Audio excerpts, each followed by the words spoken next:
There is a set of clay tablets in the British Museum's Mesopotamian collection that contains what may be the oldest surviving account of a divine argument over whether human beings should be allowed to live. The tablets are broken. Several sections are missing entirely.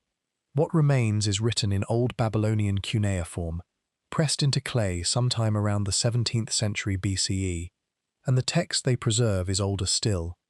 The physical objects are small enough to hold in two hands. The longest surviving fragment is roughly 15 centimeters across.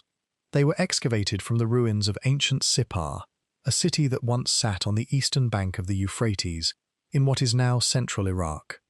The text inscribed on them is called the Atrahasis.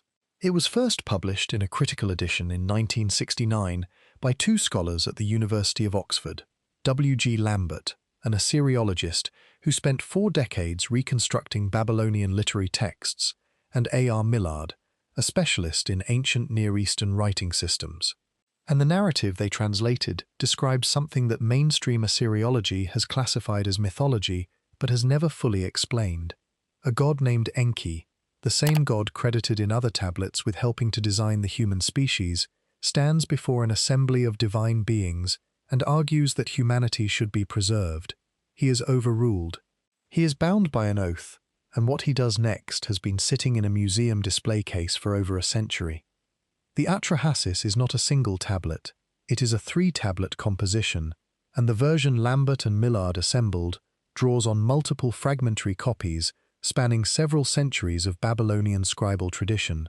The oldest known copy was written by a scribe named Nur-Aya, who signed his name in the colophon, the scribal note at the end of the text, and dated his work to the reign of Ammi-Saduqa, a king of the first dynasty of Babylon.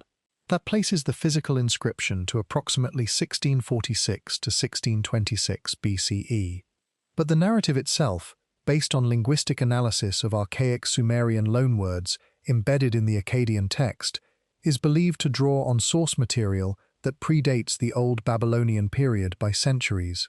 Some elements of the tradition may reach back to the late 3rd millennium BCE, the period of the 3rd dynasty of Ur, when Sumerian literary culture was at its most productive.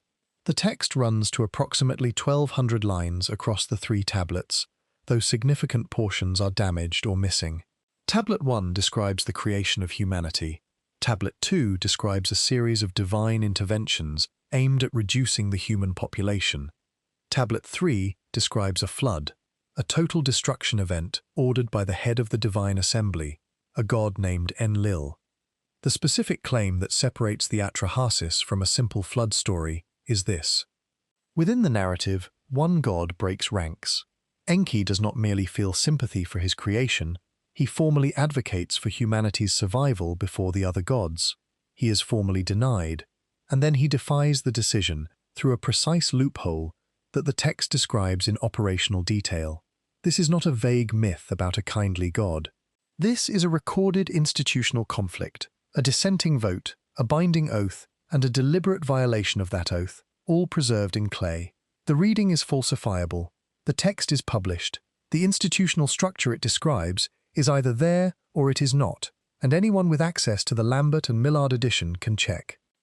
If you find that the academic literature on artifacts like this has been incomplete, if you suspect there are records still sitting in museums waiting for someone to read them differently, this channel is for that work. Subscribe only if that is the question you have been looking for. The rest of us continue. The conventional reading of the Atrahasis, as articulated by Lambert and Millard in their 1969 edition, and reinforced by Stephanie Daly in her 1989 Oxford World's Classics translation, titled Myths from Mesopotamia, treats the text as a Babylonian creation and flood myth, belonging to a genre of ancient Near Eastern literature that explains the origins of humanity and its relationship to the gods. In this framework, the gods create humans to perform the labor they themselves find burdensome, specifically the digging of irrigation canals. Humans multiply. Their noise disturbs Enlil. Enlil sends a series of plagues and famines to reduce their number. When these fail, he orders a flood. Enki warns the hero Atrahasis by speaking to a reed wall rather than directly to a human, technically preserving his oath not to alert mankind. The flood comes. Atrahasis survives on a boat. The gods regret the destruction. New population control measures are established. Barren women, infant mortality, and a class of women dedicated to temple service and removed from the reproductive population. The mainstream interpretation classifies the entire sequence as etiological myth. The creation of humanity explains why people work. The noise complaint explains suffering. The flood explains why the world seems to have been reset. The population control measures explain death in childbirth and childlessness. Samuel Noah Kramer, the Sumerologist whose translations of related Sumerian texts at the University of Pennsylvania Museum provided much of the comparative framework for the field, described these narratives as theological reflections on the human condition, stories that ask why life is difficult and answer by pointing to the needs and irritations of the gods. A. Leo Oppenheim, writing in his 1964 study of Mesopotamian civilization titled Ancient Mesopotamia, Portrait of a Dead Civilization, classified the Atrahasis within the broader corpus of Babylonian speculative literature. Texts that ask why the world is the way it is, and answer through divine narrative rather than through what modern readers would recognize as empirical investigation. In this reading, Enki is a trickster figure.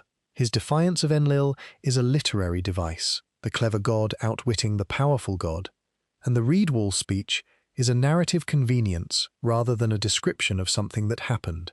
The entire sequence serves a theological function. The question of whether it records actual events involving actual beings is, in the conventional view, not a meaningful question to ask of a mythological text. Jean Bottero, the French Assyriologist whose work on Mesopotamian religion and intellectual life shaped the field through the second half of the 20th century, reinforced this framework in his own analyses. Bottero emphasized that Mesopotamian mythological texts should be understood as speculative philosophy, the ancient equivalent of systematic thinking about causation, purpose, and the nature of the cosmos. In this view, the Atrahasis is not a record of events. It is a philosophical essay in narrative form, asking the question, why do humans exist? And answering it through a story about divine decision-making. The flood is not a historical event but a literary device, a narrative mechanism that allows the story to reset and arrive at its real destination, which is the explanation of why death, barrenness, and suffering are permanent features of the human condition. The scholarly consensus has held this position, with minor variations, for decades. It appears in textbooks. It is taught in graduate programs. It is the lens through which new students of Assyriology first encounter the Atrahasis. That is the mainstream position.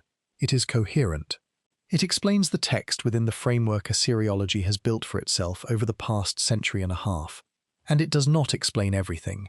The first person to say so publicly, with specific textual references and a systematic alternative framework, was Zecharia Sitchin. Sitchin was born in 1920 in Baku, Azerbaijan, raised in Mandatory Palestine, and educated at the London School of Economics, where he studied economic history.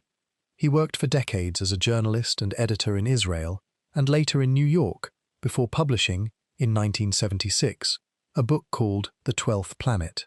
The book was not well received by Assyriology.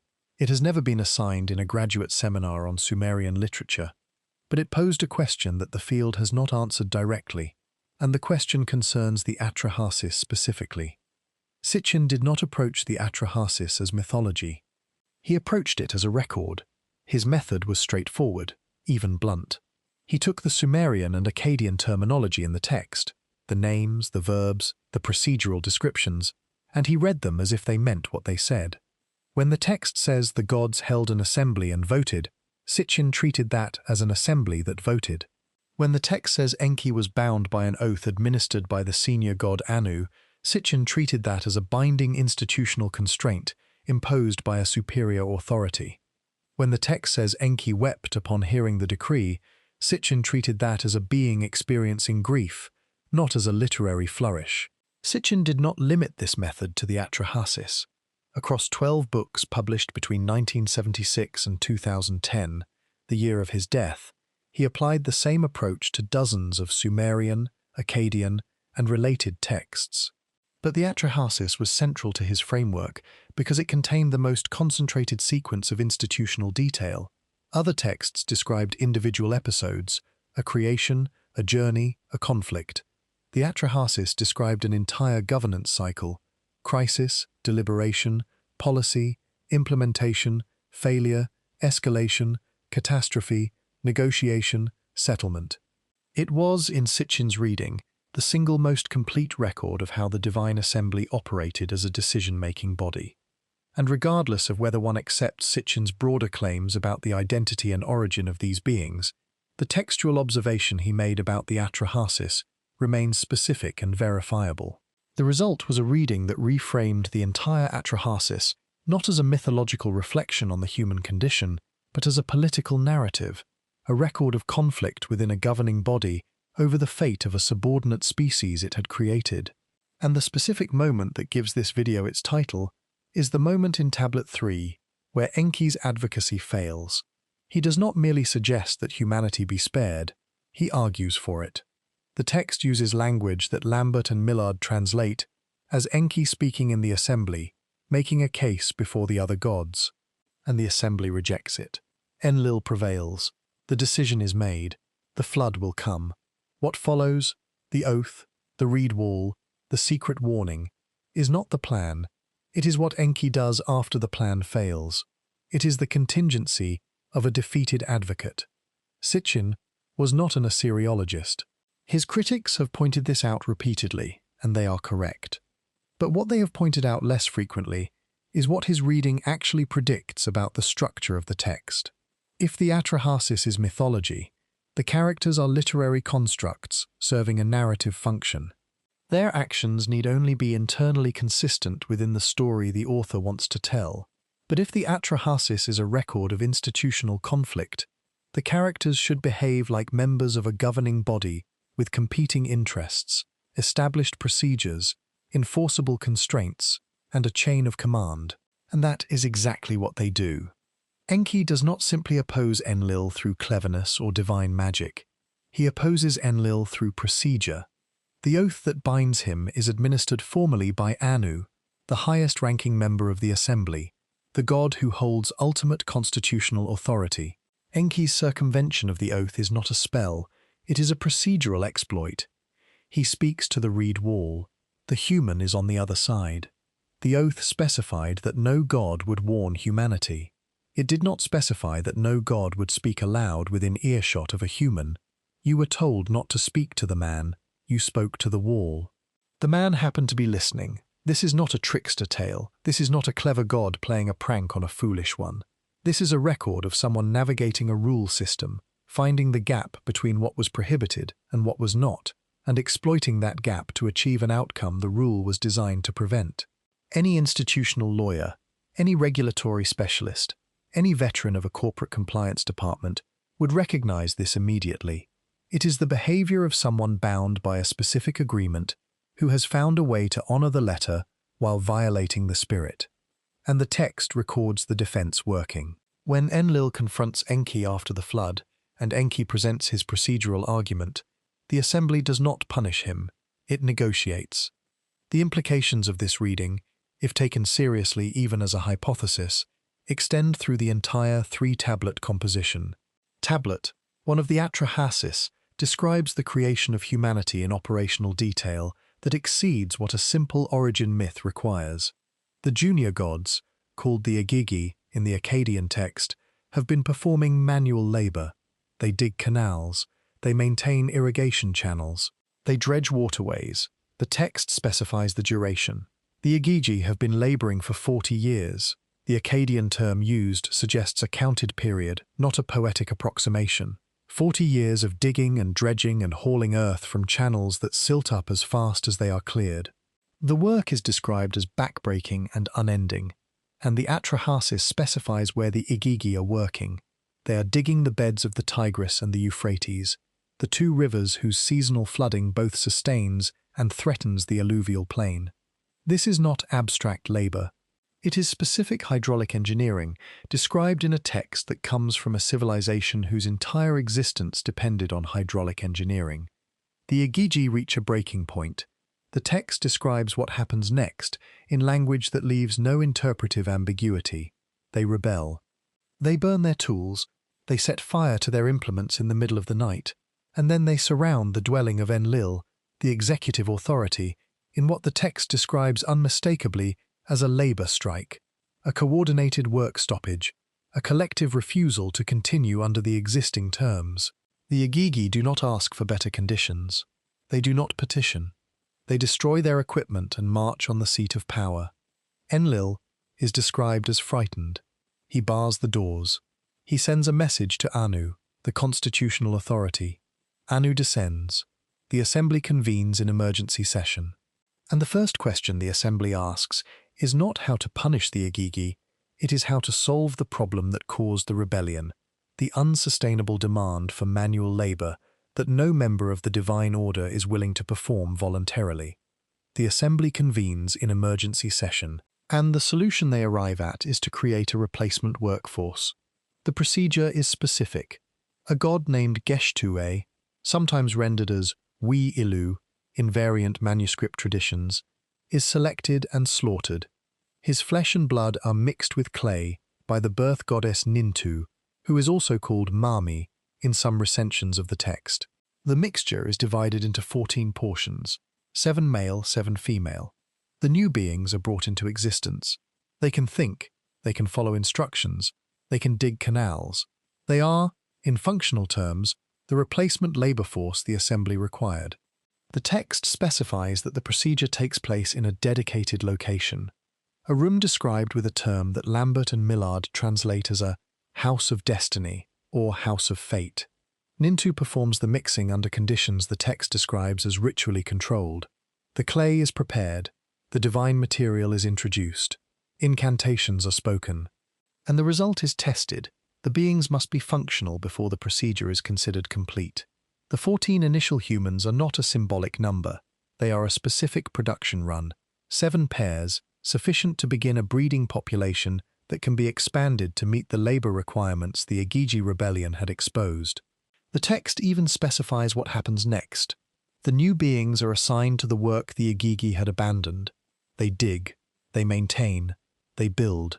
The canals flow again, the institutional crisis is resolved, and the assembly, satisfied with the outcome, returns to its other business. The creation of humanity in this reading is not a cosmic event charged with theological significance.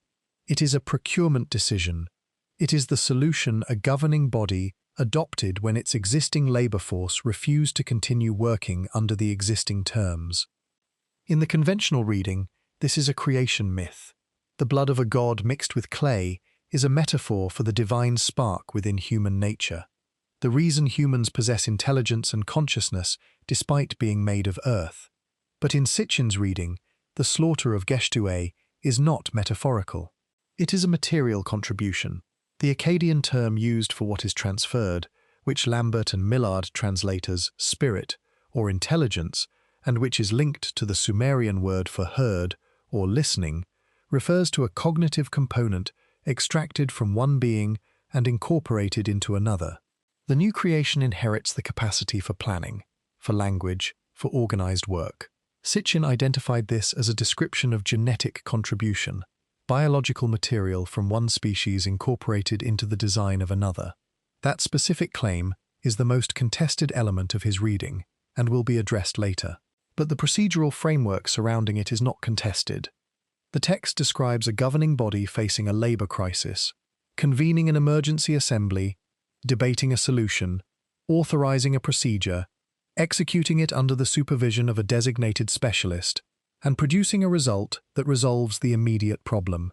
That sequence, regardless of what terminology you use to describe the procedure itself, reads as institutional action, not metaphor. And the institutional reading transforms the meaning of every subsequent event in the text. When the human population grows and Enlil complains about the noise, the conventional reading treats this as a literary motif, divine annoyance at mortal chaos, the restless creator bothered by the buzzing of his creation. But in the institutional reading, the noise is not a metaphor. It is a governance problem. The workforce has grown beyond the capacity of the governing body to manage it.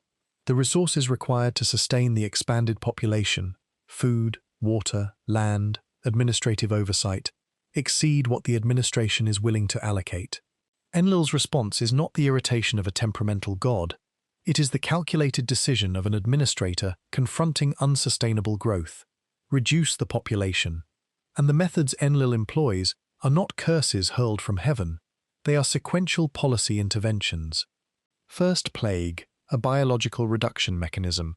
When plague fails to produce sufficient population decline because Enki advises Atrahasis to concentrate worship on Namtar, the god associated with plague, thereby appeasing the specific agent responsible, Enlil escalates. He sends drought. When drought fails because Enki advises Atrahasis to redirect worship to Adad, the storm god who controls rainfall, Enlil escalates further. He sends famine, crop failure, resource deprivation. Each time, Enki undermines the policy through back-channel communication with the governed population. Each time, Enlil discovers the sabotage and becomes more determined. The text is specific about the escalation. After the plague fails, Enlil convenes the assembly again. After the drought fails, another assembly. The text describes Enlil's growing frustration in language that Lambert and Millard translate as anger, directed specifically at the council member who has been obstructing the consensus. Enlil does not merely suspect Enki of sabotage. He identifies the pattern. He names it. And his response is not to punish Enki immediately, which tells us something about the limits of executive authority within this system, but to seek a stronger institutional constraint. Each failure of a lesser measure produces not a unilateral escalation, but a return to the assembly for authorization. The executive cannot act alone. He must go back to the governing body for each new level of intervention. This procedural requirement is never stated as a rule in the Atrahasis. It is simply what happens, consistently, every time Enlil wants to escalate. The behavior implies a constraint that the text does not need to explain because the scribes understood it as obvious. The executive acts within the limits of assembly authorization, not outside them. That implicit constraint is itself an institutional feature. Modern political scientists call it the principle of delegated authority. The Atrahasis describes it operating without naming it. This is the sequence that precedes the flood. It is not a sudden decision. It is the endpoint of a graduated response protocol in which lesser measures have been tried and have failed because a dissenting member of the governing council has repeatedly undermined them.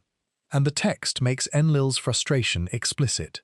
He does not merely decide to send a flood, he convenes the assembly. He identifies Enki as the source of the obstruction.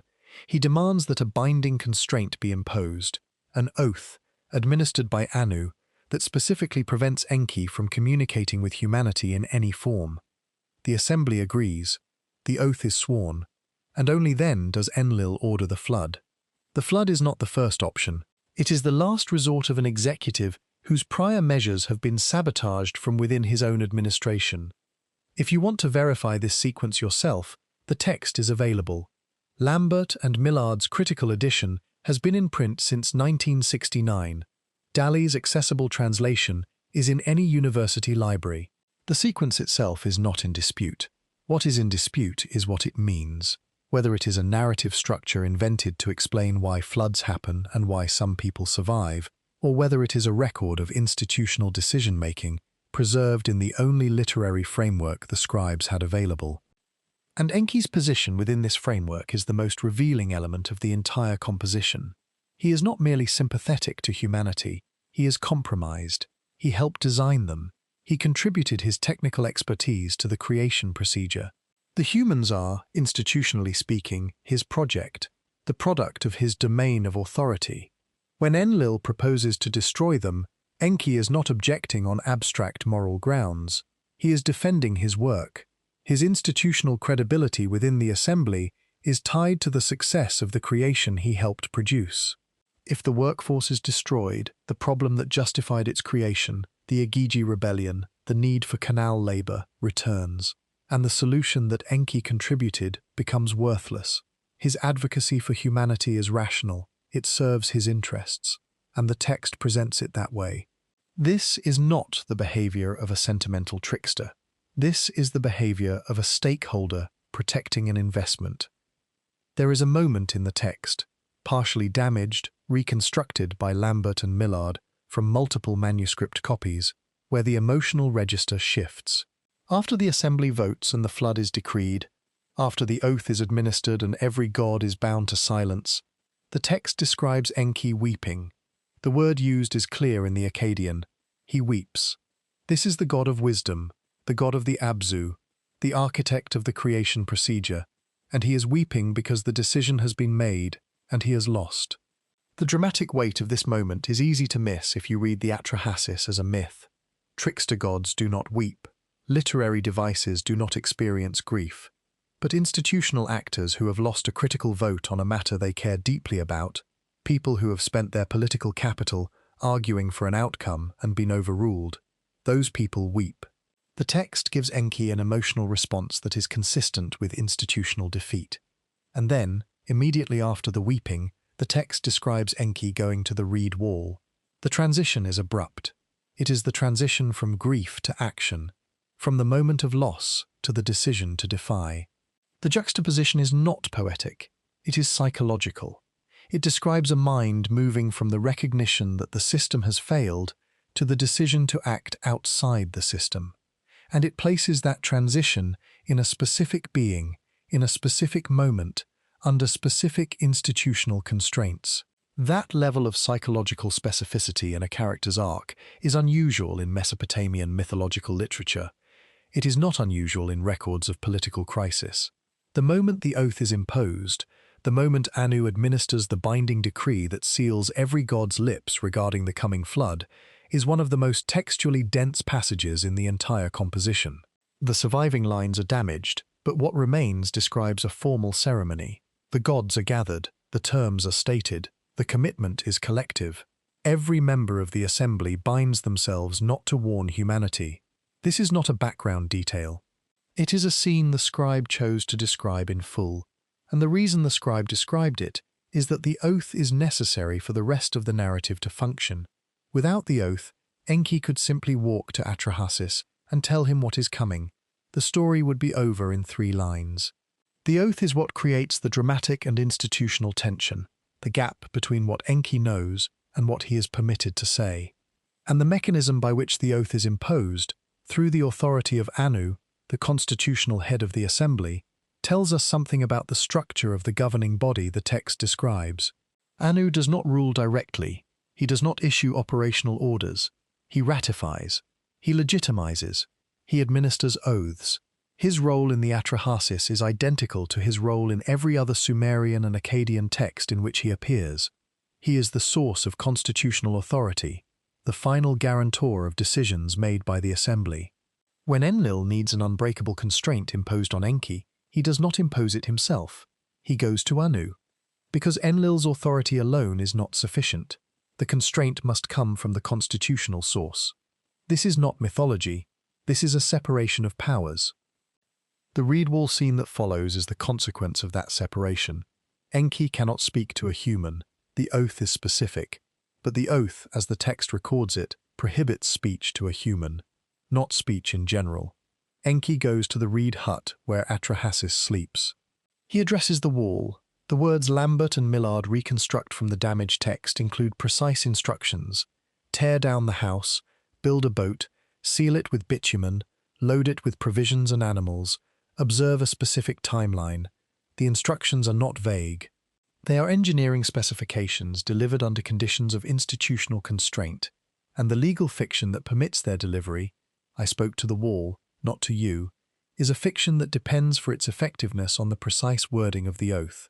If the oath had said, "No god shall cause any human to learn of the flood by any means," the reed wall exploit would fail. But the oath said something narrower, and Enki found the gap. This detail alone should give any reader pause. A mythological text does not need this level of procedural specificity. A storyteller explaining why one man survived a flood can simply say, "A god warned him," and move on. The audience does not need to know about the oath, the wall, the technicality, and the post-flood legal defense. The fact that the Atrahasis includes all of these elements, the oath administered by a specific authority, the circumvention through a specific loophole, the defense argued in a specific proceeding, and the negotiated settlement that follows, suggests that the scribe was recording a sequence of events in which procedural detail mattered. The scribe was not inventing a fable. The scribe was preserving a record in which the specific mechanism of the warning was as important as the warning itself, because the mechanism is what determined whether Enki would be punished. And Enki was not punished. That fact is perhaps the most significant detail in the entire post-flood sequence. When the surviving humans emerge from the boat and offer a sacrifice, the smell of roasting meat drawing the hungry gods, who have been deprived of offerings during the flood, Enlil arrives and is furious. Someone has violated the decree. Humans were not supposed to survive. The text describes Enlil's anger in direct speech. And then Enki speaks. He admits what he did, he explains how he did it, and he presents his defense. He did not violate the oath. He spoke to a wall. The human overheard. The assembly evaluates this defense, and rather than punishing Enki, the assembly negotiates a new arrangement. Humanity will continue to exist, but under new constraints. Birth rates will be reduced through institutional mechanisms, the establishment of a class of women who do not bear children, the introduction of infant mortality as a permanent feature of human existence, the creation of categories of barrenness. These measures are described in the text not as divine curses, but as policy decisions. They are the terms of a settlement between two factions of a governing body, one that wanted the workforce eliminated and one that wanted it preserved. The compromise is that the workforce continues, but at a reduced and controlled scale. And the means of control are demographic. They are population management tools. If this reading is even approximately correct, if the Atrahasis preserves, however imperfectly, a record of an institutional conflict resolved through negotiated settlement, then the text is not merely one of the oldest stories in the world, it is one of the oldest records of governance. It describes a body that creates policy, enforces it, faces internal dissent, imposes constraints on dissenters, fails to prevent circumvention, and ultimately reaches a compromise that neither faction fully endorses, but both can live with. That is not the structure of a myth. That is the structure of a political institution operating under pressure. And this is where the academic response becomes difficult to defend, because the observation that the Atrahasis reads like an institutional record, with formal assemblies, binding oaths, procedural circumventions, sequential policy failures, and escalating enforcement, is not exclusively a Sitchin claim. Lambert himself, in his 1969 commentary, noted the unusually bureaucratic structure of the divine interactions. He described the assembly scenes as reflecting Mesopotamian political practice projected onto the divine realm. Thorkild Jacobson, the Danish-American Assyriologist who spent decades at the University of Chicago's Oriental Institute, wrote extensively about what he called primitive democracy in ancient Mesopotamia, a system in which decisions were made by assemblies of gods that mirrored the assemblies of human city-states. Jacobson's work, published across several decades beginning in the 1940s, established that the Mesopotamians themselves understood divine governance as procedural. The gods did not rule by fiat. They debated, they voted, they issued binding decisions. Members who dissented were expected to comply or face consequences. This is mainstream scholarship. It is not contested. What Sitchin did was take this mainstream observation and ask the question that mainstream scholarship declined to pursue. If the Mesopotamians described their gods as operating through institutional procedure, and if the specific procedures they described match the structures of a governing body managing a subordinate population, then what exactly is the basis for classifying the entire account as mythology, rather than as a record of events interpreted through a theological framework? The answer, when you examine it, is not a specific refutation. It is a classification. Assyriology classifies the Atrahasis as myth because it involves gods. The presence of divine characters is treated as sufficient evidence that the text cannot be historical. But this reasoning is circular. If the question is whether these texts record events involving beings the Mesopotamians called gods, you cannot answer the question by assuming in advance that gods do not exist. and therefore any text involving them is fiction. That assumption may well be correct, but it is an assumption, not a finding derived from analysis of the text itself. And no published paper in Assyriology has engaged with this specific circularity in a systematic way. The response to Sitchin has not been refutation, it has been characterization. He has been called a pseudo-scientist, a fantasist, a crank. His linguistic qualifications have been questioned, legitimately, since he was not trained as an Assyriologist. His specific translations have been critiqued on specific points, and some of those critiques, particularly those published by Michael Heiser, a scholar of ancient Semitic languages who held a doctorate from the University of Wisconsin-Madison, are substantive and important. Heiser identified specific instances where Sitchin's Sumerian translations diverged from established lexical values, where Sitchin treated logograms as if they carried phonetic meanings they do not carry, and where Sitchin's readings of determinatives, the classifying signs prefixed to Sumerian nouns, produced translations no trained Sumerologist would recognize. Those critiques deserve engagement, and they will receive it in detail shortly. But what Heiser's work targets is Sitchin's linguistics. What it does not target is the structural observation about the text, the observation that the Atrahasis describes institutional behavior with a specificity and consistency that exceeds what mythology typically requires. There is an additional dimension to this pattern of non-engagement that deserves mention. The Atrahasis is not an obscure text. It is one of the foundational compositions of Babylonian literature. It appears in survey courses. It is anthologized in standard collections.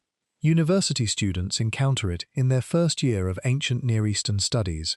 And yet, as of the present day, no published monograph or journal article in the field of Assyriology has directly addressed the question of why the text's institutional structure, its assemblies, oaths, procedural exploits, and negotiated settlements, should be read as literary artifice rather than as a record of institutional events. The question has not been answered incorrectly. It has not been answered at all. It exists in the silence between what the field acknowledges about the text and what the field is willing to discuss about the text's implications. That silence is not the same as refutation. Silence is the absence of engagement. And in a field that publishes hundreds of peer-reviewed articles annually, the sustained absence of engagement with a specific question is itself a data point worth noting. And this pattern of response, addressing the translator while ignoring the structural question, extends well beyond the Atrahasis. It is the standard mode of academic engagement with alternative readings of ancient texts across multiple disciplines. When Graham Hancock published Fingerprints of the Gods in 1995, presenting geological and astronomical evidence for an advanced pre-Ice Age civilization, the response from mainstream archaeology was not a point-by-point rebuttal of his specific evidence. It was a classification. Hancock was placed in the category of pseudo-archaeology, and once categorized, his specific claims were treated as not requiring specific answers. When Robert Schoch, a geologist at Boston University with a doctorate in geology and geophysics from Yale University, published his analysis of water weathering patterns on the enclosure walls of the Great Sphinx of Giza, arguing that the erosion patterns indicate the Sphinx was carved during a period of heavy rainfall, thousands of years before the conventional date, the response from Egyptology was not a competing geological analysis. It was a disciplinary boundary claim, the assertion that a geologist should not be making claims about archaeological chronology, regardless of what the rocks show. The geological evidence itself was not systematically refuted. It was placed outside the scope of the discussion. The pattern is consistent. An outsider, sometimes credentialed in a relevant technical field, sometimes not, identifies a specific feature of an ancient artifact or site that the conventional framework does not adequately explain. The academic response does not engage with the specific feature. It engages with the person. It assesses their credentials. It assigns them a category. And once the category is assigned, pseudoscientist, alternative researcher, fringe theorist, the specific observation is treated as answered even though it has not been addressed. This is not unique to ancient studies. It happens in every field where disciplinary boundaries are enforced more rigorously than evidential standards. But it is particularly visible in ancient studies Because the texts and artifacts in question are physically accessible. They are in museums. They are in published editions. Anyone can read them. The Atrahasis is not classified. It is not restricted. The Lambert and Millard edition is available in any research library. The institutional structure of the narrative, the assembly, the vote, the dissent, the oath, the circumvention, the defense, the settlement, is on the page. It is there for anyone who reads it, and no published analysis in Assyriology has explained why that structure should be read as a literary invention rather than as a stylized record of institutional events. The question has not been answered. It has been avoided. And avoidance is not refutation. Refutation requires engaging with the specific claim. Avoidance requires only a classification and a change of subject. The parallel to contemporary science is instructive. When Avi Loeb, the chair of Harvard University's Department of Astronomy, published his analysis of the interstellar object designated Oumuamua in 2018, arguing that its anomalous acceleration and flattened shape were consistent with an artificial light sail rather than a natural cometary body, the response from mainstream astrophysics followed the same template. Loeb's credentials were not in question. He is a tenured professor at the most prestigious astronomy department in the world. His methodology was standard. He applied known physical models to observe data and noted that the data did not fit natural explanations without additional assumptions.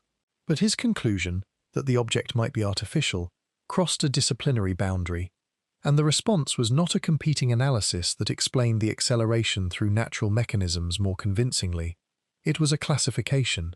Loeb was placed in the category of scientists who had strayed from the acceptable range of conclusions.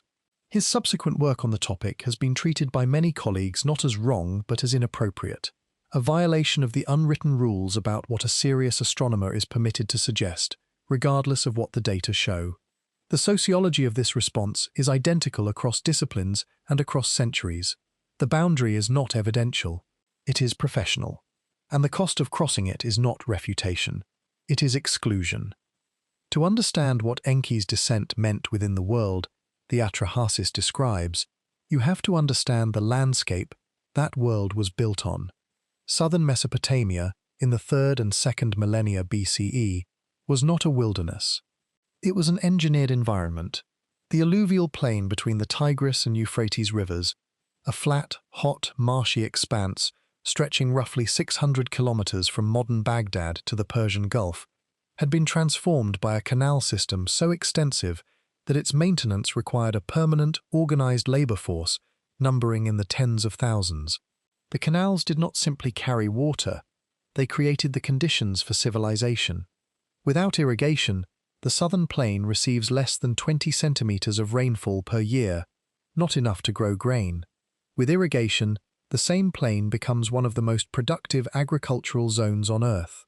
The entire economy, the entire population structure, the entire political order of Sumer and Akkad depended on channels dug into clay and maintained by human hands. The city of Sippar, where the oldest known copy of the Atrahasis was found, sat at the northern edge of this hydraulic civilization. It was a cult center of the sun god Shamash and a hub of scribal activity, the kind of city where literary traditions were preserved and copied. To its south lay the ancient cities that the Sumerian tradition associates with specific members of the divine assembly. Eridu, the southernmost and, according to both archaeological evidence and the Sumerian king list, the oldest of these cities, was the city of Enki. The archaeological site of Eridu, known today as Tel Abu Shahrain in southern Iraq, was excavated in the 1940s and 50s by Fuad Safar and Seton Lloyd under the Iraqi Directorate of Antiquities. What they uncovered was a sequence of 18 temple levels, one built directly on top of another, stretching back to approximately 5,300 BCE. The earliest level, the very bottom of the sequence, was a small structure barely larger than a single room, with a niche for an offering table and traces of fish bones scattered across the floor. Enki was associated with fresh water, with the underground aquifer the Mesopotamians called the Abzu, and with fish. The temple at Eridu may be the oldest continuously rebuilt sacred structure in the archaeological record, a building rebuilt 17 times on the same spot over a span of more than 2,000 years. That is not the behavior of a people honoring an abstraction.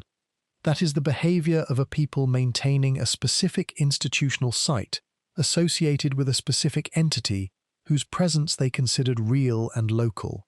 The fish bones on the floor of the earliest temple at Eridu are not incidental. They are offerings. Someone was feeding something, or honoring the memory of something, that was associated with water and with fish at this specific location more than 7,000 years ago. And the 17 subsequent rebuildings of the same structure on the same foundation point, each larger than the last, each more architecturally sophisticated, suggest that whatever the people of Eridu believed, lived in or under that spot, they believed it consistently across more than 2 millennia of continuous habitation. The archaeological record at Eridu does not prove that Enki existed, but it proves that the people who wrote the Atrahasis were not inventing Enki as a literary character for a single story. They were drawing on a tradition of veneration, of institutional continuity, that stretches back to the earliest period of settled life in southern Mesopotamia. Nippur, roughly 160 kilometers southeast of Sippar and northeast of Eridu, was the seat of Enlil. It was not the political capital of Sumer. That role shifted among Uruk, Lagash, Akkad, and eventually Babylon over the centuries. But it was the religious and administrative center. The Ekur, the great temple of Enlil at Nippur, was considered the bond between heaven and earth, the place where divine decisions were ratified and given force. Excavations at Nippur, conducted first by the University of Pennsylvania beginning in the 1880s and continued by joint expeditions through the 20th century, uncovered one of the largest concentrations of cuneiform tablets ever found. Tens of thousands of documents spanning administrative records, literary texts, school exercises, and mathematical calculations. Nippur was where scribes were trained. It was where the canonical versions of Sumerian literary works were maintained, and it was where the institutional memory of the civilization was physically stored, pressed into clay, and shelved in temple archives. The scribal schools of Nippur, the Ejubars, literally tablet houses, were the institutions responsible for preserving the textual tradition from which the Atrahasis ultimately comes. Students in these schools did not simply learn to write. They copied texts. They memorized them. They reproduced them generation after generation with a fidelity that modern textual scholars have been able to verify by comparing copies separated by centuries. The scribal culture of Mesopotamia was, in functional terms, an institutional memory system, a technology for preserving information across time by encoding it in a medium that resists decay and training a professional class to reproduce it accurately. When a scribe at Sippar in the 17th century BCE sat down to write the Atrahasis, that scribe was not inventing a story. That scribe was executing a task within an institutional framework designed specifically for the preservation and transmission of important texts. The colophon on the Nuraya copy, the scribal signature, is itself evidence of this institutional context. Scribes signed their names to copies because the copies were institutional products. They were accountable for the accuracy of their work. A text produced within this system carries a different evidentiary weight than a story told around a campfire. It carries the institutional stamp of a professional class whose purpose was preservation, not invention. When the Atrahasis describes the assembly convening under Enlil's authority to decide the fate of humanity, the institutional parallel is visible to anyone familiar with how Mesopotamian governance actually worked. Enlil is the executive. Anu, his father and the senior god, is the constitutional authority, the source of legitimacy who ratifies decisions but does not typically make operational ones. Enki is something like a minister with an independent technical portfolio, his own city, his own priesthood, and a consistent track record of interpreting his mandate more broadly than the executive would prefer. The tensions between Enki and Enlil in the Atrahasis are not anomalous. They mirror a pattern that appears across the entire surviving Sumerian literary corpus. In text after text, Enlil represents order, enforcement, centralized authority, and the maintenance of established hierarchies. Enki represents knowledge, adaptation, technical innovation, and a willingness to renegotiate boundaries when circumstances change. Their conflicts are never personal vendettas. They are structural tensions between two modes of governance operating within a single institutional framework. Stability versus flexibility, control versus adaptation. And in the Atrahasis, those structural tensions reach their highest stakes because the question being decided is not which city gets the me or which goddess receives a gift. The question is whether an entire created species continues to exist. The Sumerian poem known as Enki and Ninmah, preserved in multiple copies from the Old Babylonian period, describes an earlier phase of this same dynamic. In this text, Enki and the birth goddess Ninmah are drinking beer at a feast, celebrating the creation of humanity. Ninmah, emboldened or perhaps impaired by the beer, challenges Enki. She will create beings with disabilities and defects, and Enki must find a social role for each one. She creates a blind man. Enki makes him a musician. She creates a man who cannot close his hands. Enki makes him a servant of the king. For each flawed creation, Enki finds a function. Then Enki reverses the challenge. He creates a being, described in the text as feeble, unable to sit or stand or feed itself, and challenges Ninmah to find it a role. She cannot. The text is damaged at this point, but the implication in most scholarly readings is that Enki has demonstrated something about the limits of creation and the necessity of design. The mainstream reading treats this as a theological explanation for disability and for the division of labor. The institutional reading treats it as a quality control test, a stress test of the creation process conducted by its lead designer to establish the parameters within which functional humans can be produced. The text known as Enki and the World Order, also from the Old Babylonian period, goes further. It describes Enki traveling across the civilized world, assigning specific functions to specific regions and specific divine supervisors to specific domains. He assigns the Tigris and Euphrates to specific deities.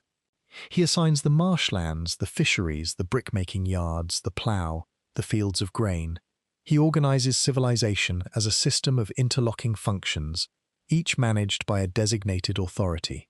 In the mainstream reading, this is a hymn celebrating Enki's role as organizer of the cosmos. In the institutional reading, it is an operational charter, a description of how the governing body distributed administrative responsibility across its domain. The two readings are not as far apart as they appear. Both acknowledge that the text describes systematic organization. They differ only on whether the organizing entity is real or metaphorical. What the Atrahasis adds to this picture is consequence. In Enki and Ninmah, the stakes are academic, a contest at a party. In Enki and the World Order, the stakes are administrative, who manages what. But in the Atrahasis, the stakes are existential. The creation that Enki helped design, the workforce that his technical expertise produced, the beings whose existence resolved the crisis that the Igigi rebellion created, all of it is threatened with destruction by the executive who authorized its creation in the first place. And Enki's response follows a pattern that the other texts establish. He does not revolt, he does not challenge Enlil's authority directly. He does not attempt to rally the Igigi or arm the humans or stage a coup. He works within the system. He finds the loophole. He exploits the gap between the letter of the oath and its intent. And when confronted, he argues his case through procedure. This consistency of behavior across multiple texts composed at different times by different scribes in different cities, is one of the strongest arguments for reading Enki as a consistent institutional actor rather than as a literary archetype reinvented by each successive storyteller. Literary archetypes shift. They adapt to the needs of the narrative. They behave differently in different stories because they serve different literary purposes. But institutional actors behave consistently because they are constrained by the same institutional framework in every context. Enki behaves the same way in the Atrahasis as he does in Enki and Ninmah, in Enki and the World Order, in Inanna and Enki, where he gives away the me to Inanna after she gets him drunk, then tries and fails to retrieve them through procedural demands. In every case, He operates at the boundary of what is authorized. He pushes the boundary, he occasionally crosses it, but he never abandons the framework itself. He is not a revolutionary. He is a dissenter working within a system he fundamentally accepts. The episode in Inanna and Enki deserves particular attention because it establishes a precedent for the Atrahasis. In this Sumerian text, the goddess Inanna travels from her city of Uruk to Enki's city of Eridu with the explicit intention of acquiring the the divine decrees or operational protocols that govern the functions of civilization. The are not abstractions. They are listed in the text as specific capabilities, the arts of kingship, of priesthood, of metalworking, of music, of sexual intercourse, of truth, of descent into the underworld. There are more than 100 of them, and they are Enki's to distribute or withhold. Inanna arrives. Enki hosts her. They drink beer together, and in the course of the drinking, Enki gives Inanna the all of them, or nearly all. She loads them onto her boat and departs for Uruk. When Enki sobers up and realizes what he has done, he sends his minister Isimud and a series of sea creatures to intercept the boat and retrieve the Inanna refuses to return them. Isimud fails to compel her.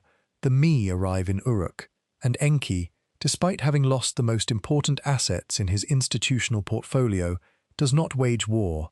He does not invoke the authority of the assembly to reverse the transfer. He absorbs the loss. The system accommodates it, this pattern. Enki acting at or beyond the boundary of his authority, the consequences proving irreversible, the institutional framework absorbing the outcome rather than punishing the actor, is the same pattern that governs his behavior in the Atrahasis. The reed wall circumvention is not an isolated act of cleverness. It is the most consequential instance of a behavior pattern that the Sumerian literary tradition attributes to Enki across multiple texts, multiple cities, and multiple centuries of scribal transmission. The Sumerian king list, inscribed on the Weld Blundell prism and held at the Ashmolean Museum in Oxford, provides the chronological framework within which the Atrahasis events are situated. The king list divides history into two eras, before the flood and after the flood. Before the flood, 8 kings ruled 5 cities for a combined total of 241,200 years. After the flood, kingship descended from heaven again, and the reigns become progressively shorter, still implausibly long by modern standards, but steadily decreasing from tens of thousands of years to thousands, then hundreds. The flood is not a footnote in the king list. It is the structural boundary between two eras. It is the event that resets the political order. And the Atrahasis provides the narrative that explains what happened at that boundary. Why the reset occurred, who ordered it, who tried to prevent it, and what terms were negotiated afterward to reconstitute the system under new constraints.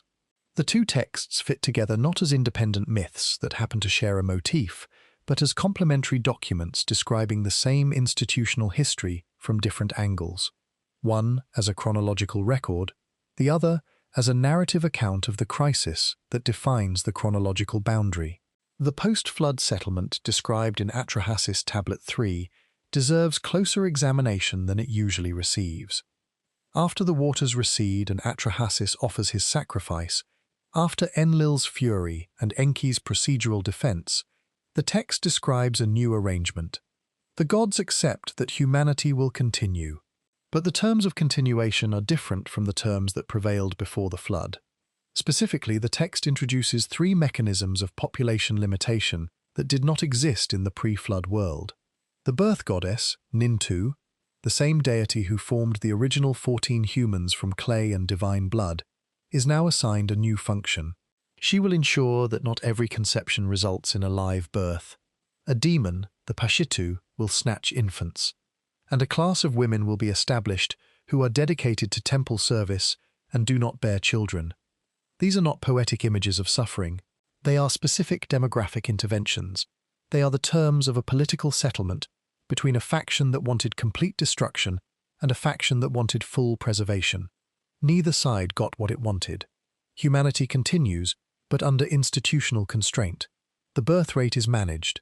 The population is controlled. The conditions that led to the crisis, unchecked growth, unsustainable resource demands, noise that the text describes as reaching the heavens, are addressed through structural mechanisms embedded into the design of post-flood human existence. This passage has been analyzed extensively within mainstream Assyriology. Lambert noted its functional character. Moran, in his 1970 article on the Atrahasis in the journal Biblica, discussed the theological implications of imposing mortality and infertility as divine decree. Kilmer, in her work on the Atrahasis and music, explored the connection between the noise that disturbs Enlil and the broader Mesopotamian understanding of human vitality as a kind of acoustic presence. But none of these analyses have addressed the passage as what it most plainly appears to be, the terms of a negotiated agreement. In any modern institutional framework, when two parties with irreconcilable positions reach a compromise that limits the autonomy of a third party, we call that a settlement. We call the specific limitations imposed on the third party conditions. And we recognize that the power to impose those conditions rests with the parties who negotiated them, not with the party upon whom they are imposed. The Atrahasis describes exactly this. Humanity did not agree to infant mortality. Humanity did not choose barrenness. These conditions were imposed by a governing body in which humanity had no representation. The text does not present this as just. It does not present it as merciful. It presents it as what happened. The world that existed after this settlement, the world of post-flood Mesopotamia, as the tradition remembers it, is a world shaped by constraint. The Sumerian king list records that after the flood, kingship descended to the city of Kish. The reigns are still extraordinary by modern standards. Kish's first post-flood king, Joshua, is assigned a reign of 1,200 years, but they are orders of magnitude shorter than the pre-flood reigns of tens of thousands of years. Something changed at the boundary. The tradition is explicit about this. The pre-flood era and the post-flood era are not continuous. They are separated by a catastrophic discontinuity, and the terms of existence on either side of that discontinuity are different. The Atrahasis explains what changed and why. The king list records the consequences. And between them, they describe a history in which the flood is not a natural disaster, but an institutional action, a decision made by a governing body, partially thwarted by one of its members, and resolved through a compromise that restructured the conditions under which the governed population was permitted to continue. The flood narrative reappears in Tablet 11 of the Epic of Gilgamesh, the version found among the ruins of the library of Ashurbanipal at Nineveh, excavated by Hormuzd-Rassam in the 1870s and now held in the British Museum. In this later retelling, the hero Utnapishtim, the Gilgamesh tradition's equivalent of Atrahasis, recounts the flood to Gilgamesh and describes the same sequence of events. The assembly decrees destruction. Ea, the Akkadian name for Enki, warns the hero by speaking to the wall of his reed hut. The boat is built, the flood comes, the gods, hungry and deprived of offerings, cluster around the survivor's sacrifice like flies, and Enlil, furious that a human has survived, confronts Ea. The Gilgamesh version adds a detail that the Atrahasis version, in its damaged state, may have originally contained. Ea speaks directly to Enlil in the assembly after the flood and rebukes him. Ea does not merely defend his own procedural circumvention, he challenges the proportionality of the punishment. He argues that the flood was excessive, that Enlil should have sent wolves or lions or famine rather than destroying everything. This rebuke, coming from a subordinate member of the assembly to the executive, is remarkable. It is a dissent delivered after the fact, in public, before the full governing body. And it is recorded in the text without any indication that Ea was punished for it. The assembly heard the rebuke. The assembly negotiated a new arrangement. The institutional framework absorbed the dissent. That is not how myths resolve conflict between gods. That is how institutions resolve conflict between members. The Gilgamesh version also preserves a detail about the emotional state of the gods during the flood that illuminates the institutional dynamics. When the storm arrives, described in the text as a darkness so complete that the gods themselves are terrified, the gods retreat. They ascend to the heaven of Anu, the highest level of the divine domain. And there, the text says, They crouch like dogs against the outer wall. The birth goddess Nintu, called Beletili in the Gilgamesh version, cries out in anguish. She regrets her role in the assembly. She says that she should not have agreed to the destruction. Her lament is specific. She asks how she could have spoken evil in the assembly. The word used implies a formal speech act, a vote, or a declaration of assent, and then describes the consequences of that speech act as the death of her own people. This is not the remorse of a literary character. It is the self-accusation of a voting member of a governing body who participated in a decision she now recognizes as catastrophic. The gods are hungry. They have no offerings because the population that fed them is dead. The infrastructure that sustained the system of worship and sacrifice has been destroyed along with the worshippers. The flood, in other words, did not merely kill humans. It damaged the governing body itself by destroying the resource base on which the gods depended. The institutional implications are clear. The assembly made a decision without fully accounting for its consequences. The decision achieved its immediate objective, the elimination of the troublesome workforce, but it also eliminated the benefits that workforce provided. This is a governance failure. It is the specific kind of governance failure that occurs when an executive, driven by frustration with a subordinate population, implements a maximum force solution without considering the systemic dependencies that solution will disrupt. The gods needed humans. They needed the labor, the food offerings, the worship. And they destroyed them anyway because the short-term political dynamics of the assembly, Enlil's determination, the collective oath, the inability to override the executive once the decision had constitutional backing from Anu, made the catastrophic option easier to authorize than the difficult work of finding a sustainable management solution. Enki saw this. The text suggests he was the only member of the assembly who saw it, and that is why he acted alone. Whether this history is literally true, metaphorically true, or a complete invention is a question that remains genuinely open. What is not open is the question of what the text says. The text says what it says.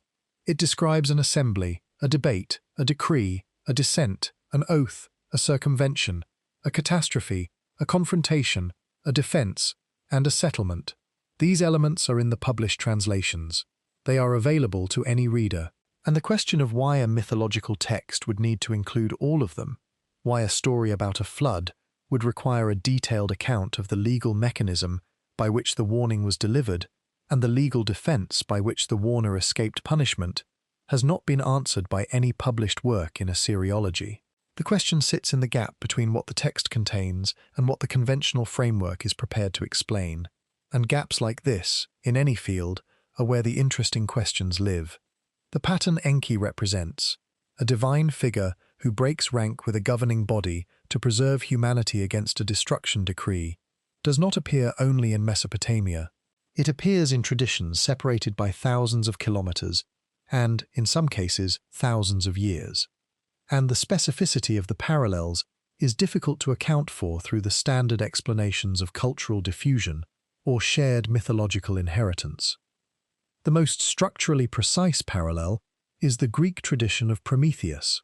In Hesiod's Theogony, composed in approximately 700 BCE, and in the later dramatic work Prometheus Bound attributed to Aeschylus, Prometheus is a titan, a member of an older divine order who sides with the newer Olympian regime but then defies its leader.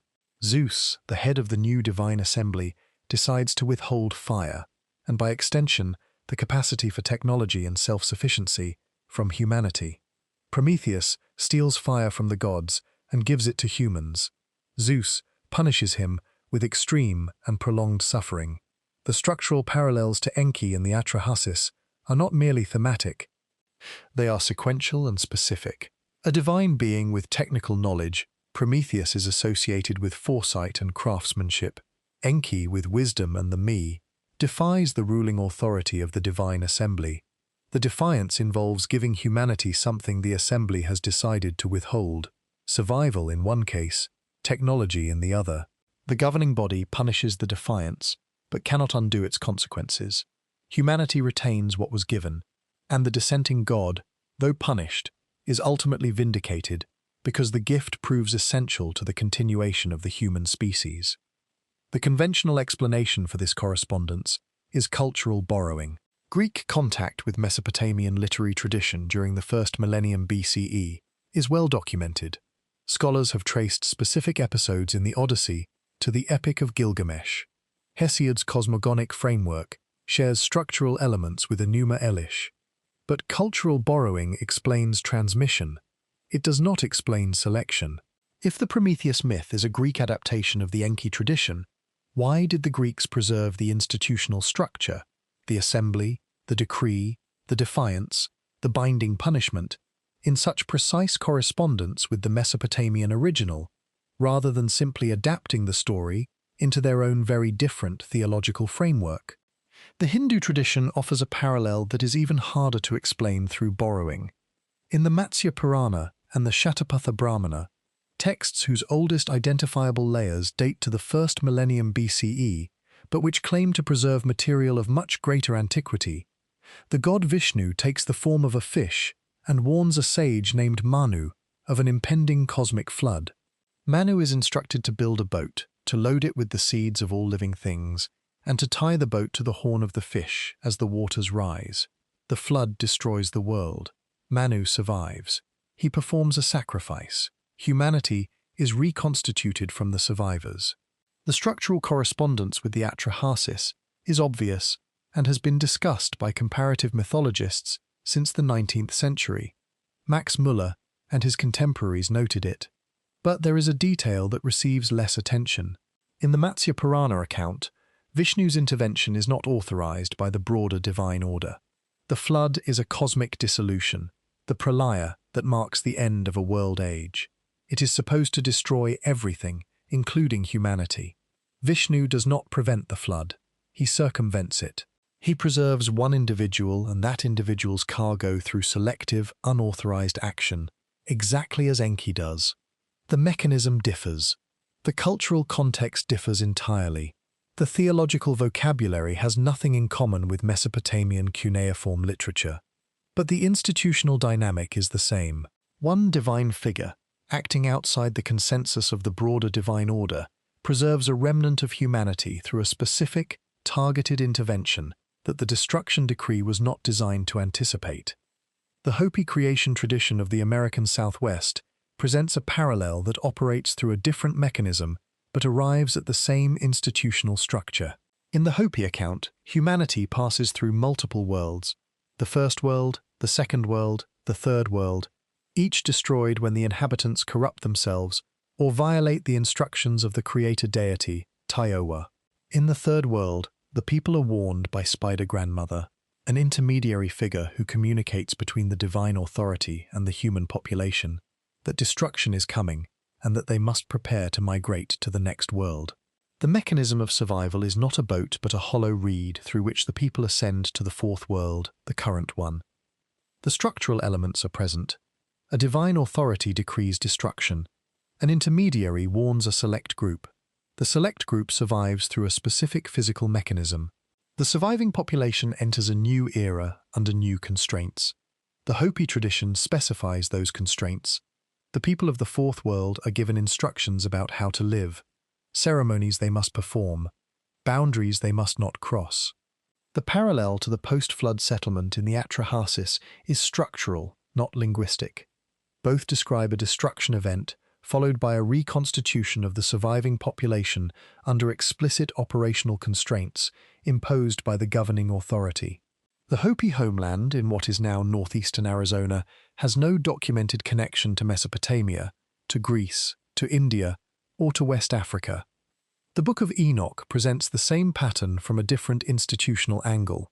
First Enoch, preserved in the Ethiopian Orthodox Biblical canon, found in fragmentary Aramaic among the Dead Sea Scrolls at Qumran, and dated in its earliest sections to approximately the 3rd century BCE, describes a group of divine beings called the Watchers, who descend to Earth and share forbidden knowledge with humanity.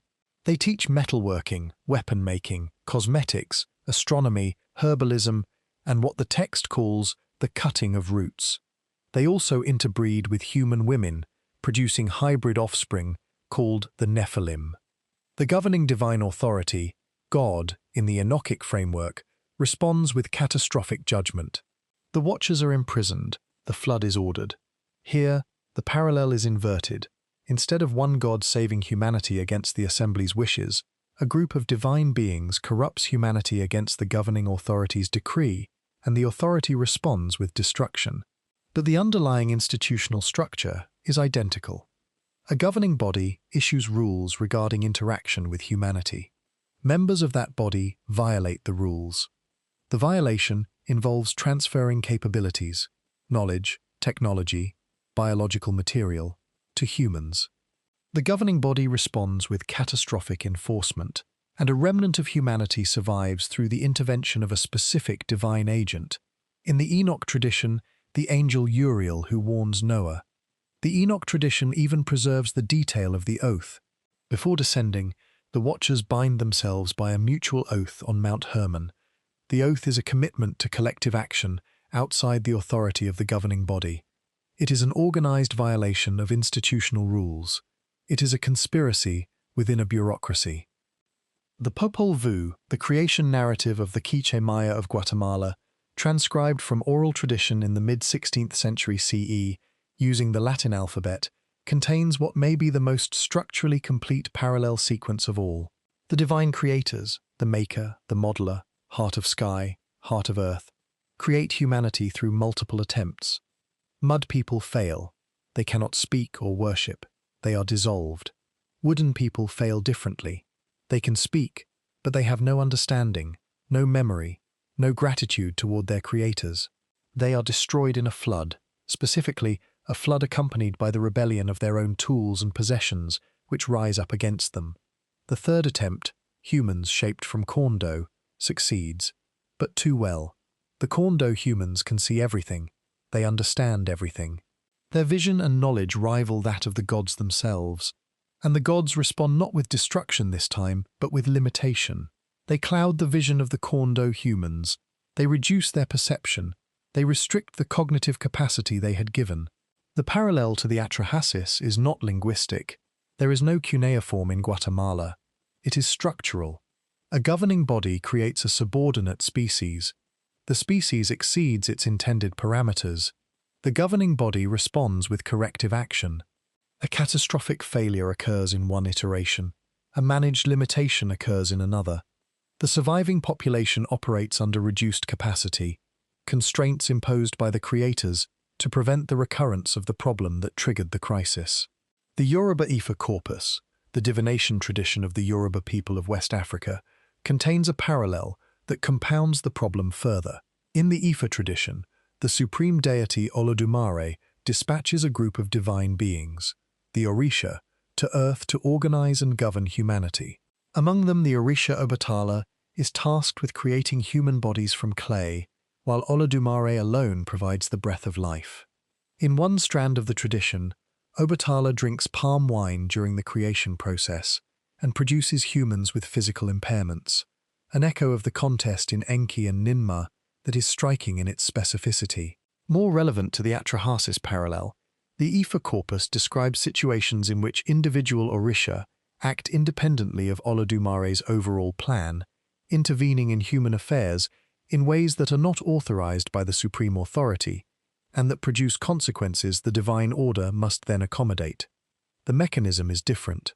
The theology is different. The geography, the Yoruba heartland of what is now southwestern Nigeria, has no documented connection to ancient Sumer, but the institutional dynamic is the same. A divine governing structure creates and manages a subordinate species.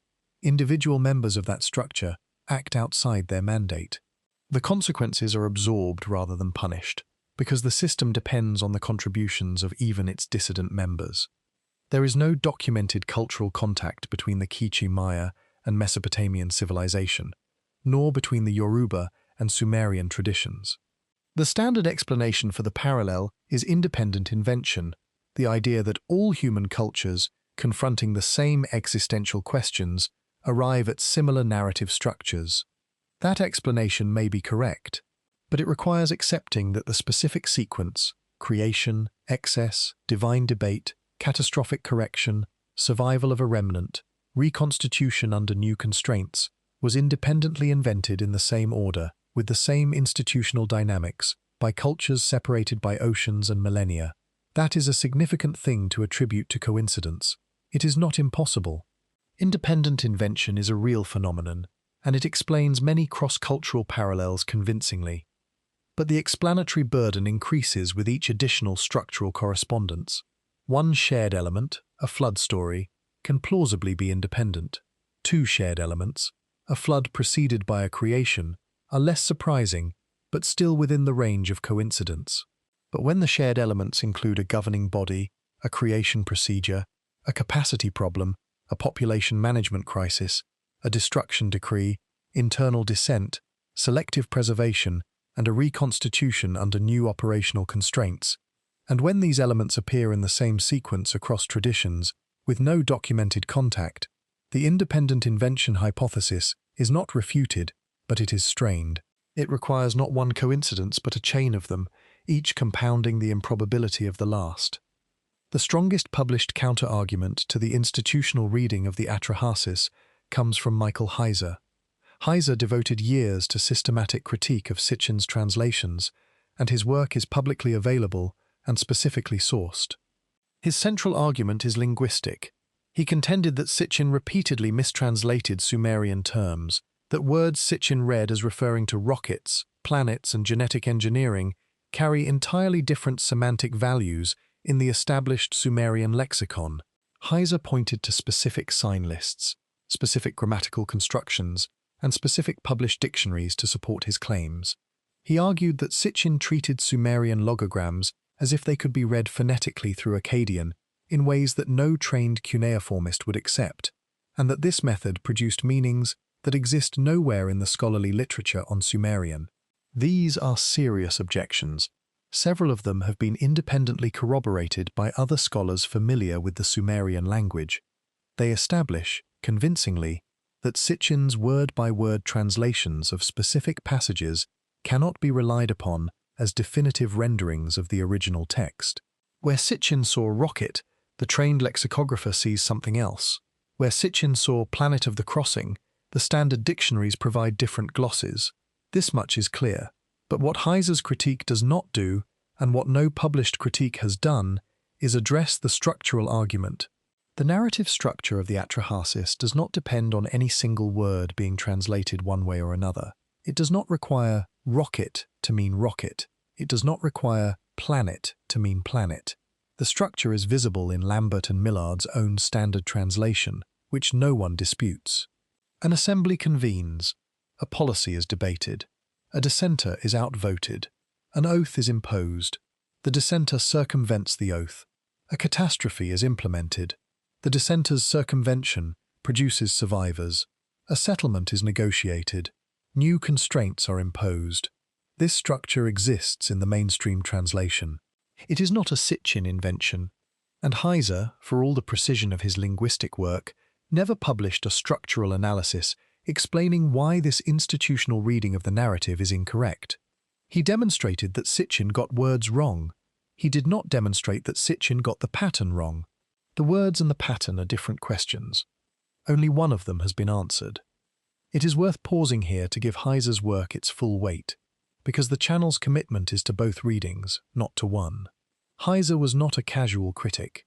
He built a dedicated website cataloguing Sitchin's translation errors. He published line-by-line comparisons of Sitchin's renderings against standard Sumerian and Akkadian dictionaries, the Pennsylvania Sumerian Dictionary, the Chicago Assyrian Dictionary, Halloran's Sumerian Lexicon. He showed that Sitchin's reading of the Sumerian compound MUL, Apina's Planet of the Crossing, does not correspond to how that compound is used in the astronomical omen literature, where it actually appears.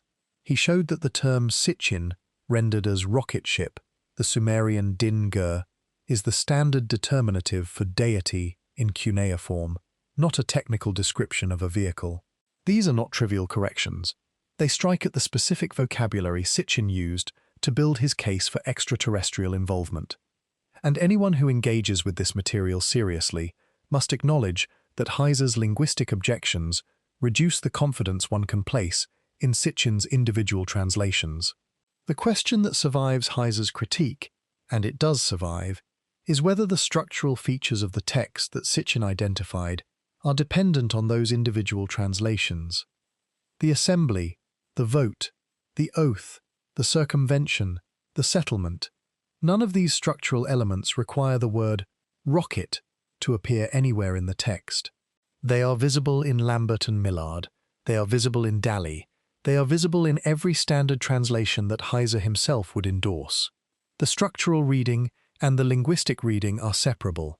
Heiser demonstrated that the linguistics are unreliable. He did not demonstrate that the structure is an illusion. And the question that has not been answered is not a small one. If the Atrahasis preserves, even in distorted or theologically framed form, a record of an institutional conflict over whether a created species should be preserved or destroyed, then the implications extend beyond Assyriology and beyond the history of a single text. They reach the fundamental question of what these documents are. Are they mythology, narrative inventions that explain the human condition through stories about imaginary beings? Or are they institutional memory, records, however imperfect, of events that were real to the people who first wrote them down, involving entities whose nature we do not fully understand, but whose behavior the texts describe with a specificity and consistency that mythology does not typically require? The Atrahasis does not resolve this question. It poses it, and it poses it with a procedural detail, an assembly, an oath, a loophole, a defense, a settlement, that no one has adequately accounted for within the mythological framework. If the institutional reading is even partially correct, then the conventional timeline of human intellectual development requires revision at its foundations. The standard narrative of human history holds that institutional governance, assemblies, binding agreements, procedural rules, negotiated settlements, emerged gradually over thousands of years, beginning with the earliest city-states of the 4th millennium BCE. But the Atrahasis, in the institutional reading, describes all of these mechanisms operating within a divine governing body that predates the creation of humanity itself. The humans in the text do not invent governance, they are governed. The institutional structures are not human innovations, they are imposed by the creators. And if those creators were real, in any sense, whether as Sitchin's extraterrestrial beings or as some other category of entity the Mesopotamians encountered and recorded, then the origins of institutional governance are not a human story at all. They are an inherited structure, received from a prior civilization whose operating principles the earliest scribes recorded in the only language they had available. The assembly met. Enki argued that the beings they had made should survive. The assembly said no. Enki wept. Enki found a wall. And on the other side of the wall, a man named Atrahasis began building a boat. The tablets are in the British Museum. They have been there since the late 19th century. The Lambert and Millard critical edition has been available to researchers since 1969. Dali's accessible translation has been in print since 1989. The text is not hidden, it is not classified, it is not locked away. The assembly, the oath, the dissent, the procedural circumvention, and the negotiated settlement are all in the published record, available to any scholar, any student, any curious reader who walks into a research library and asks for the book. What has not happened in any peer-reviewed journal, in any published monograph, in any academic conference proceeding, is a systematic engagement with the question of why the institutional detail in this text exceeds what mythology requires. The question Enki asked the assembly, whether the beings they had made deserved to continue existing, was answered once by the gods who voted no. It was answered a second time by Enki, alone, speaking to a wall of reeds in the dark while a man on the other side listened. The tablets that preserve both answers are roughly 15 centimeters across. They have been in their current location for over 100 years. The question they record has been open for longer than that. It is still open now.